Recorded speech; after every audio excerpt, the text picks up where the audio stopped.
Amado aluno, então estamos na lição de número 6, eu sou o pastor Joézer, e nós estamos estudando a revista que tem como título Bíblia, Revelação Divina para uma Jornada Cristã Segura. Essa revista é uma publicação do nosso Seminário Teológico Batista Gilgal e temos o prazer de compartilharmos, redigindo essa revista e também compartilhando com você esses estudos da Palavra de Deus. O título da lição de número 6, A Perfeição e a Garantia do Logos de Deus. Portanto, esse é o título da lição de número 6. O texto base é Mateus capítulo 4, versículos de 3 a 11, 2 Pedro capítulo 1, versículos de 3 a 8, depois versículo 11, versículo 12. Depois no nosso textuário nós temos que diz o seguinte: disse-lhe Jesus, também está escrito, não tentarás o Senhor teu Deus. Mateus 4, o versículo 7. É importante destacar aqui, amado aluno da Escola Bíblica Dominical, que cada um dos alunos e também os professores, em especial os professores, devem fazer a leitura de todas as referências, todas as leituras diárias, a leitura dominical, a leitura de cada uma das referências, pois temos um compromisso junto e primeiro diante de Deus, também junto ao nosso seminário e a nossa publicação, nosso editorial, de transmitir um ensino robusto da Palavra de Deus, exatamente o tema que envolve essa série de lições, certo? Vamos então à nossa introdução. Na nossa introdução nós mencionamos que no grego original, a língua original do Novo Testamento, portanto o grego koiné, nós temos duas expressões para a palavra, logos e rema. Rema indica o poder atuante da palavra de Deus em sua prática, em sua execução, pois ela é viva.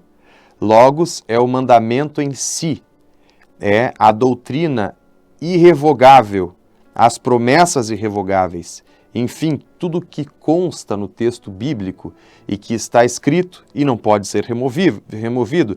É imprescindível que o estudo e a meditação bíblicos partam do princípio que a lei de Deus é santa e o mandamento santo, justo e bom, como o apóstolo Paulo escreve a sua carta aos Romanos, capítulo 7, versículo 12. Então a palavra de Deus é a descrição do plano perfeito e eterno dele próprio. Toda abordagem que nós podemos fazer do texto bíblico deve demonstrar a qualidade e a garantia deste Logos de Deus, da palavra escrita. Aliás, essa lição está destinada a falarmos sobre o Logos divino, porque se a Bíblia é o rema, é a palavra de Deus, o poder ativo, então, capaz de transformar vidas, então o Logos também é a sua perfeita sabedoria, que não pode ser omitida, nem ofuscada, nem removida. E por isso escolhemos falar sobre a qualidade e a garantia do Logos de Deus, ou seja, o mandamento, a palavra de Deus, o que está escrito e que não pode ser removido, o que foi prometido e é irrevogável. Então, o apóstolo Pedro, também inspirado por Deus, ele diz que pelo seu divino poder, Deus nos deu tudo o que necessitamos para uma vida e piedade, pelo conhecimento de Deus e da salvação por meio de Cristo. Está lá em 1 Pedro ou 2 Pedro capítulo 1, o versículo 3. Então, através da palavra de Deus, nós temos tudo o que diz respeito a uma vida piedosa diante de Deus, no conhecimento de Deus e da salvação por meio de Cristo. Tudo está descrito na sua palavra e precisa ser destacado quando transmitimos essa palavra, quando estudamos essa palavra. E por isso você, aluno, precisa compreender. A palavra de Deus é o Logos perfeito, é o Verbo de Deus, é exatamente aquilo que não pode ser removido e que é eterno e está estabelecido, certo? Então, qualquer abordagem bíblica deve trazer a plenitude de um ensino completo e perfeito. Qualquer falha está sob responsabilidade, e nós colocamos aqui, ou irresponsabilidade humanos, certo? Então, o ser humano tem a responsabilidade de transmitir a palavra de Deus, uma palavra completa e perfeita, certo? Então, nós precisamos entender esses detalhes. Partindo, então, para o ponto 1, falando sobre a garantia do Logos de Deus, nós podemos observar alguns textos e podemos, inclusive, usar Mateus 4, versículo 4 e o versículo 7, que é o nosso texto áureo, mas vamos ler o 4, que já temos lido, mas é um texto muito importante ao longo da nossa série de lições, que todos nós conhecemos, mas que é importante nós lermos mais uma vez para ficar gravado. Ele, porém, respondendo, disse, está escrito, nem só de pão viverá o homem, mas de toda a palavra que sai da boca de Deus. Versículo 7, disse-lhe Jesus, também está escrito, não tentarás o Senhor teu Deus. Então, quando Jesus está sendo confrontado pelo adversário, ele traz a realidade do Logos completo de Deus. Quando Satanás ele argumentou diante de Jesus, ele interpelou Jesus, tendo tido o sucesso de enganar o primeiro Adão no Éden, ele tentou também enganar Jesus, tentou fazer com que Jesus duvidasse da sua origem divina, colocou em xeque a sua origem divina, também a sua missão na terra, mas Cristo deixa evidente, o também está escrito. Vejam que Satanás diz, porque está escrito, e Jesus também diz, porque está escrito. Mas Jesus, diante da argumentação de Satanás, diz, também está escrito, ou seja, o estatuto divino, o Logos divino é completo. Ele não pode ser omitido, ele não pode ser colocado em parte. Jesus estava dizendo que havia um plano estabelecido do Pai para com ele e que cada uma de suas promessas cabalmente se cumprirem na sua vida. Ele não precisava adiantar as honras, ele não precisava adiantar a sua vitória sobre o mundo e a sua conquista e vitória, inclusive, sobre Satanás e todos os seus asseclas. Quando ele convidou Jesus a se distanciar ou sair de dentro do propósito de Deus usando uma parte do texto, então Jesus diz, também está escrito. Ou seja, Jesus diz, o projeto do Pai, o projeto de Deus para o meu ministério é completo e não preciso desviar rotas, não preciso tomar atalhos para que cabalmente a sua palavra se cumpra na minha vida. A Bíblia é a sabedoria de Deus confirmada, estabelecida. Quando nós utilizamos a palavra de Deus de forma correta, nós sempre vamos vencer o diabo, certo? Foi dessa forma que Jesus venceu. E quando Jesus diz está escrito, ele usa a expressão do grego grafo, ou gravar, entalhar, esculpir. Ele diz está escrito, está gravado, está esculpido, está registrado. Interessante que Jesus faz referência a Êxodo capítulo 31, o versículo 18. Vamos ver o que está escrito lá? Êxodo 31, o versículo 18. Nós temos, então, Jesus fazendo referência a esse texto. Olha que interessante o que diz esse texto. E deu a Moisés, né? Deus deu a Moisés, quando acabou de falar com ele no Monte Sinai, as 2 tábuas do testemunho, tábuas de pedra, escritas pelo dedo de Deus. Então, Jesus, ele vence Satanás de uma forma tão contundente, a ponto de mostrar, olha, o que Deus estabeleceu para a minha vida, para o meu ministério, foi escrito pelo seu dedo, está gravado, está registrado pelo próprio Deus, não pode ser mudado, certo? Agora nós partimos para o ponto 2, falando na palavra de Deus a respeito do mandamento divino. A Bíblia é um mandamento de Deus, é uma ordem que precisa ser cumprida à risca, ou seja, quem lê e ouve, compreendendo o texto, automaticamente está convocado. É importante nós observarmos o que diz Levítico 18, o versículo 5.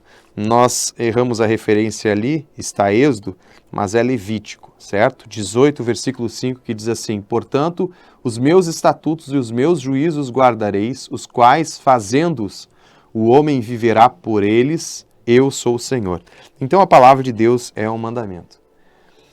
No subponto 1, nós observamos que no Antigo Testamento, a obediência ao mandamento de Deus estava embasada, ou seja, estava embasada na confiança e na fé. Embora houvesse a lei, nós sabemos que a lei não justificava o homem, mas, mesmo diante da lei, o homem precisava confiar e crer em Deus para alcançar as promessas de Deus, sendo ele ou permanecendo fiel e assim alcançando as promessas de Deus. O escritor aos Hebreus começa sua carta nos mostrando que antigamente Deus falava através de pessoas específicas.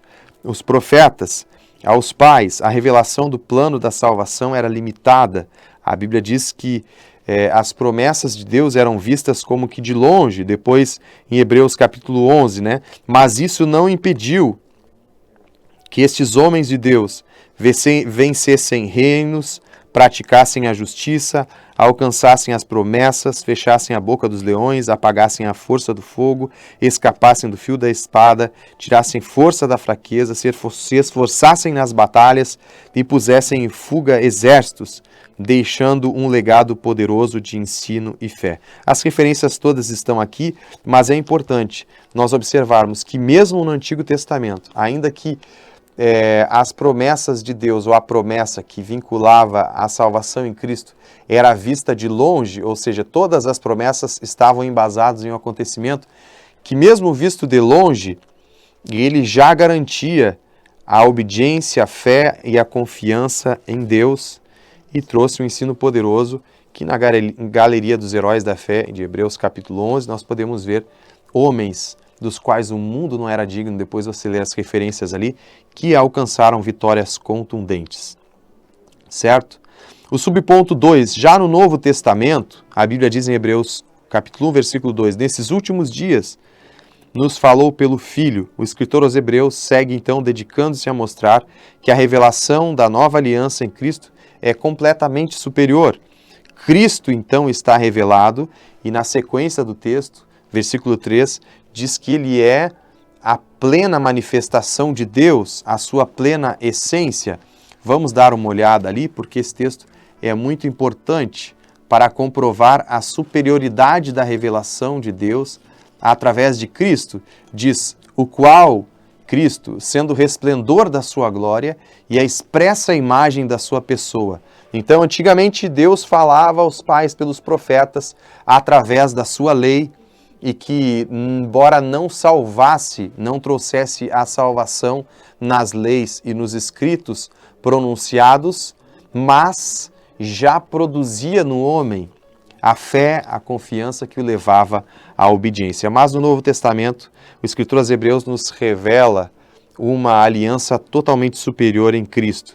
E Jesus trouxe um novo significado para o mandamento divino e nós falamos que agora, então, não como apenas uma ordem, um mandamento impositivo que precisava ser crido, é verdade, e obedecido, mas como resultado de um relacionamento de amor com o Pai. Então, Cristo nos ensina com a sua própria vida, o seu ministério, o verdadeiro amor ao Pai, fazendo-se uma oferta e sacrifício a Deus por nós. E, como exemplo, a palavra de Deus nos diz que nós também devemos fazer o mesmo, certo? O ponto 3 fala a respeito da lei, e a palavra de Deus tem função, então, de lei, de estatuto, e é a própria lei divina que rege tanto a terra como o céu. É extraordinário nós observarmos que a lei de Deus é santa, o mandamento de Deus é santo, justo e bom, porque é a mesma lei que rege tanto a terra quanto o céu, ou seja, são preceitos eternos de Deus. Mas a lei não justificava, a lei enaltecia a santidade de Deus e a perfeição divina, ao tempo que demonstrava a gravidade do pecado humano, ou seja, quanto mais a lei divina, a palavra de Deus, o mandamento de Deus, evidenciava a sua santidade, muito mais condenava o pecado humano. A lei sempre condenou a pecaminosidade humana. Então, é desta maneira que a lei pôde conduzir o homem a um relacionamento com Jesus. Deus, em Cristo, manifestou o seu amor, porque a sua lei trouxe ao homem a necessidade impossível de que esse homem pudesse alcançar a salvação. Diante da lei de Deus, o homem se viu impotente e condenado. Mas louvado seja Deus, que foi por causa dessa lei perfeita e imutável e incisiva sobre o nosso pecado, como nós escrevemos, que Deus enviou Jesus para pagar o preço e a culpa de toda a humanidade. E o subponto 3, nós falamos que a lei nos levou até o amor. Foi a lei de Deus que manifestou o seu amor. Quando nós olhamos para o mandamento divino, nós vamos ver que a lei nos serviu de aio, de tutor, para nos levar até Cristo. Foi a lei que manifestou o amor de Deus. Em Hebreus capítulo 6, 17, versículo 17, a Bíblia diz que o próprio Deus se interpôs com o juramento. Quando Deus jura por si mesmo a Abraão, por mim mesmo jurei, essa palavra vem do grego mesiteu, que mostra a atitude de um árbitro, um mediador, um juiz entre duas partes. Então, quando Deus prometeu a Abraão, jurando por si mesmo, que traria bênção sobre ele e que resgataria a humanidade através da bênção estendida à sua geração, Deus estava dizendo, quando jura por si mesmo, que ele mesmo providenciaria o cordeiro, assim como lá no Monte Moriá, ele providenciou o cordeiro para aquele holocausto, ele estava afirmando que ele mesmo providenciaria a salvação através do seu Filho unigênito. Louvado seja Deus pelo seu estatuto, pela sua lei. Lembrando então que a palavra de Deus é o Logos, é também que é o Logos de Deus, né, que manifesta-se como mandamento, como a lei e como a promessa, que é o ponto 4, no qual nós destacamos que a palavra de Deus é o testamento de uma herança incorruptível. Ora, se a herança é incorruptível, a promessa também. E por isso nós somos envolvidos por essa promessa ao tomarmos a palavra de Deus e entendermos que estamos inseridos, por fé, entendemos que estamos inseridos nesse propósito de Deus, nesse propósito magnífico da parte de Deus. Mais do que isso, a Bíblia diz que todos quantos recebem a Jesus são chamados filhos de Deus, recebendo uma nova vida e o próprio Espírito de seu Filho, como diz Gálatas 4 e 6. O Espírito Santo é a garantia da nossa herança, Efésios 1,13, e nos tornamos coparticipantes da natureza divina e parte da família de Deus. Tudo isso está nas referências aqui, o aluno depois pode conferir. Então a palavra de Deus que temos é a garantia de todas as promessas. Louvado seja Deus!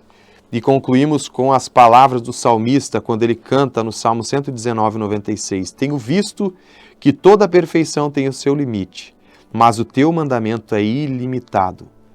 Nós podemos, graças a Deus por isso, nos deslumbrar com a palavra de Deus. Podemos meditar nessa palavra sem jamais esgotá-la. Podemos nos ater somente a ela e teremos tudo. Podemos descansar, pois cada uma de suas promessas vão se cumprir cabalmente. E a palavra de Deus diz no Salmo 27, 14, espera no Senhor, anima-te, e Ele fortalecerá o teu coração. Espera, pois, no Senhor. Que Jesus te abençoe. Amém.